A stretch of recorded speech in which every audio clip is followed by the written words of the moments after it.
Indian ടൂവിനെതിരെ വിമർശനം. ഞങ്ങൾ ഇത്രയും മോശക്കാരല്ല, സർക്കാർ ഇടപെടണമെന്ന ആവശ്യം.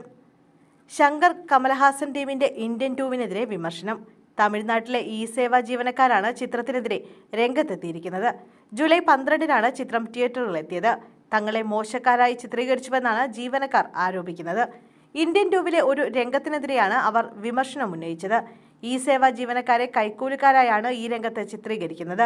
ഇത് അംഗീകരിക്കാനാവില്ലെന്നും സേവാ സ്റ്റാഫ് അസോസിയേഷൻ വ്യക്തമാക്കി. തങ്ങൾ ഒരിക്കലും ഇത്തരം പ്രവർത്തനങ്ങളിൽ ഏർപ്പെടുന്നവരല്ല. ലോകത്ത് ഇതിനേക്കാൾ വലിയ അഴിമതികൾ പുറത്തുവരാതെ കിടക്കുന്നുവെന്നും അവർ പറഞ്ഞു. ഈ വിഷയത്തിൽ തമിഴ്നാട് സർക്കാരിന്റെ ഇടപെടൽ വേണമെന്നും സേവാ അധികൃതർ ആവശ്യപ്പെട്ടിട്ടുണ്ട്. ചിത്രത്തിന്റെ ദൈർഘ്യം 12 മിനിറ്റ് വെട്ടിക്കുറച്ചെന്ന് കഴിഞ്ഞ ദിവസം നിർമ്മാതാക്കൾ അറിയിച്ചിരുന്നു. ചിത്രം റിലീസിനെത്തിയ ദിവസങ്ങൾ മാത്രം പിന്നിടുമ്പോഴാണ് ദൈർഘ്യം കുറച്ചത്. ഇന്ത്യൻ ടൂ തിയേറ്ററിലെത്തിയതിന് പിന്നാലെ ചിത്രത്തിന്റെ ദൈർഘ്യവും സോഷ്യൽ മീഡിയയിൽ വിമർശനങ്ങൾ നേരിട്ടിരുന്നു.